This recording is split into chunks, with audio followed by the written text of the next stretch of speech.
গত 31 তারিখে কালের কণ্ঠে একটা রিপোর্ট হয়, আপনারা হয়তো অনেকেই দেখেছেন, যে সাবেক আইজিপি বেনজির আহমেদ উনার সম্পদের একটা ফিরিস্তি কালের কণ্ঠে দেয়।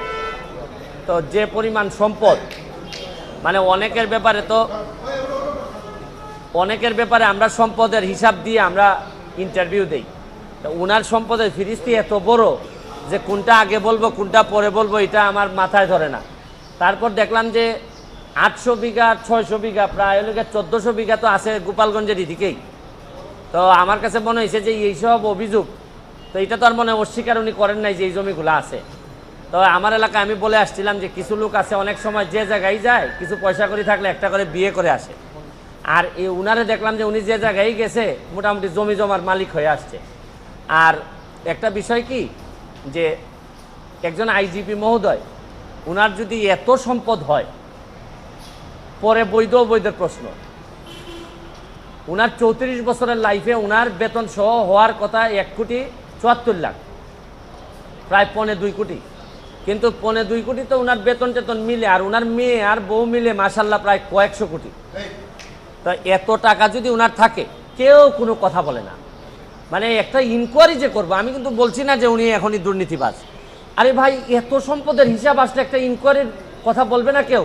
আপনি দেখবেন যে 31 তারিখে রিপোর্টটা হওয়ার পর আমি কাউরে কথা বলতে শুনি না। সবাই মনে হয় যে একটা ভয় পায়, ভয় মারা যাবে, নাইলে তারে মামলা দিবে, তারে এই করবে সেই করবে। মানে কি, এটা বঙ্গবন্ধুর বাংলাদেশ, স্বাধীন বাংলাদেশ।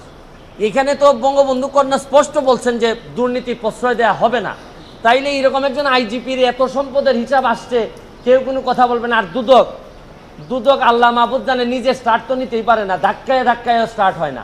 দুদক কি এটা? আমি তো অনেকদিন ওয়েট করছি এটা, আমি তখন আমেরিকাতে যখন আমি রিপোর্টটা দেখছি, তো দুদক এটা বলবে না, ইনকোয়ারি করবে না? আরে ভাই, একটা কাজ তো করো, এতগুলা বেতন নিতেছো, খালি এই যে কাজী আর ওই যে সাব রেজিস্ট্রারের মামলা করার জন্য দুদক আসে নাই তো। আর বড় জিনিস দেখলেই দুদক চুপসে যায়। আর আইজিপি মহোদয় এত সম্পদ বানাইলে হয় কি জানেন? কোন জায়গায় অশনি সংকেতটা, কোন জায়গায় অশনি সংকেত হচ্ছে কি, তাহলে যারা পরবর্তী আইজিপি মহোদয় যারা আছেন, পরবর্তীতে যারা আসবেন, তারা হয়তো ভাবতেছেন যে মডেল ক্যারেক্টার আমাদের কে হবে। যারা অসৎ হবেন তারা তো বেনজির সাহেবকে ধরে নেবেন যে উনি হচ্ছেন কি আমাদের আদর্শ। তাই উনি যদি আদর্শ পরেররা ধরে নেয়, তাহলে এরাও 800, 900, 1000 করে বিঘা কিনা লাগবে। তারপর আসতেছেন নিচের যারা আসতেছে, যারা অসৎ, এর মধ্যে অনেক সৎ অফিসার আছেন, তারা কিন্তু অনেক বেশি ফ্রাস্ট্রেটেড হবে যে আমরা সততা করে কিছুই তো করতে পারলাম না, মেয়েরে পড়াইতে পারি না। আর বেনজির সাহেবের শুনলাম যে মেয়ের অভিযোগ হচ্ছে গিয়ে মেয়ের একটু নর্থ সাউথ থেকে একটু রেস্ট নেওয়ার জন্য একটা ফ্ল্যাট আছে। আর আমি জীবনে এতদিন হাইকোর্টে থেকে একটা ফ্ল্যাট কিনা তো দূরের কথা, ভাড়া বাসায় থাকতে হয়। তবে একটু এখন আবার সংসদ সদস্য হওয়ার কারণে একটা ছোটো ফ্ল্যাট আমারে দিছে ওই নেমিখানের মধ্যে, তাও আবার 2টা রুম দেয়। ওই নতুন এমপি হইলে আবার রুমও কম দেয়, পুরাতন এমপিদেরকে বেশি দেয়। তাই এখন এগুলা যদি চলতে থাকে, আর আরেকটা জিনিস দেখেন, মরার উপর খরার গা, এমপি হওয়ার কারণে আমার 2টা উপজেলা চালাইতে হয়, 2টা থানার যিনি ওসিরা আছেন তাদেরকে আমি কোন বিবেকে বলি যে ভাই তোমরা 2 নম্বরই করো না? এরা যদি বলে আপনি আমার চাকরি দিচ্ছেন, যারা আমার অফিসার তারা দেখছেন কি মাল বানাইতেছে, আর আপনি আমার এইসব করলে চলবে? তা আমি এদের কি কন্ট্রোল করবো কিভাবে? আবার এসপি সাহেব যদি বলে যে একটা ফোন কাইটা দেয়, আমি কি করব? কারণ যে সম্পদের হিসাব দিচ্ছে তাতে এক ব্যারিস্টার সুমনকে এমপি না মানলে কি হয়? তাই এইসব চিন্তা করে দেখলাম যে এত লোকের সাথে কথা বলার চেয়ে একটা অ্যাপ্লিকেশন দুদকে দিয়ে আসি। আর দুদক যদি মনে করে না এত বড় জিনিসের বিরুদ্ধে যাওয়া যাবে না, তাহলে তো আমার মহামান্য সুপ্রিম কোর্ট তো আছেই, এইসব জায়গায় নক করব। আমার কথা হচ্ছে যে ভাই কতটুকু করতে পারবো জানি না, তবে চোখ রেখে বলতে পারবো যে আমি চেষ্টা করে গেছি।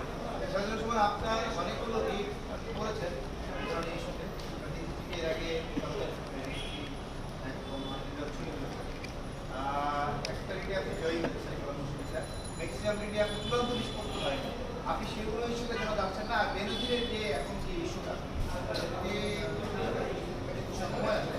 না হয়,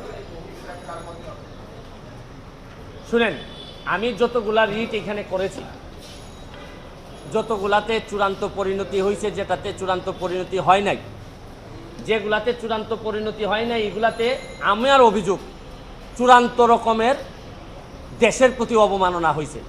কারণ আমি তো এককভাবে দেশের মালিক না যে অবমাননা হইলে সব দায়িত্ব আমার। আমি আমার জীবন যৌবন সব কিছু একটু রিস্কে রেখে আমি এগুলা সারা বাংলাদেশের মানুষের সামনে নিয়ে আসছি। বিচার তো কয়েক প্রকার হয়, একটা হচ্ছে গিয়ে হয়তো কাঠগড়ায় দাঁড়ায় না, কিন্তু মানুষের বিবেকে মানুষের বিবেচনায় তো একটা বিচার হয়। তো আপাতত না হয় এগুলা চলতে থাকুক, কেউ না কেউ এইসব জিনিস, এই শুনেন পতাকাটা তো কেউ না কেউ টেনে নিয়ে যায়, হয়তো পতাকার দাম কতটুকু থাকবে আমি জানি না, কিন্তু তাও তো ধরেন একটা মামলা, আপনি জানেন যে কিসের মামলাটা আমি সুরাহা করতে পারছি, হচ্ছে গিয়ে আপনার শেরাটনের মামলা, সালাম মুর্শিদির মামলা, তারপরে সালামের মামলা পারি না, এটা সুপ্রিম কোর্টে গিয়ে এটা আবার করে দিয়েছেন। কিন্তু শুনেন, আমাদের ট্রায়ালে, আইন অঙ্গনে ট্রায়াল আমরা যখন করি, বিচার যখন করি, তখন আমরা যখন বুঝি যে এই আসামিরে বাঁচানো যাওয়া কঠিন, তখন কিছু কিছু কথা আমরা ট্রায়ালের মধ্যে বলে রাখি, ডিনায়াল বলে এটাকে, আমরা ডিনাই করে রাখি যাতে আপিলে গিয়ে কাজে লাগে। তা আমি যেগুলো করে যাচ্ছি এগুলো ডিনায়াল দিয়ে যাচ্ছি, হয়তো আমি এদেরকে ধরতে পারি নাই, ডিনায়াল দিয়ে যাচ্ছি। আমার একটা বিশ্বাস, আপিল মানে হচ্ছে কি নেক্সট জেনারেশন, কোনো না কোনো একদিন আসবে। আমি যদি 1 লাখ ভোটের ব্যবধানে এমপি হইতে পারি, যেটা আমি জীবনও চিন্তা করি নাই যে আমি এমপি হব, কারণ আমার নমিনেশন আমি জীবনে জানি যে আমি হয়তো পাবো না, কারণ এত লোক আমার বিরুদ্ধে, নিশ্চয়ই শেখ হাসিনা হয়তো এত লোকের বিরুদ্ধে রেখে হয়তো আমাকে দিবেন না, কিন্তু তাও তো প্রকৃতির খেলা দেখছেন যে 1 লাখ ভোটে আমি এক বিমান ভূপাতিত করে এমপি হয়েছি। এই যে ওনারা ইনকোয়ারি করবে, ইনকোয়ারি করে আমাদেরকে জানাবে যে ওনারা কি পাইছে না পাইছে।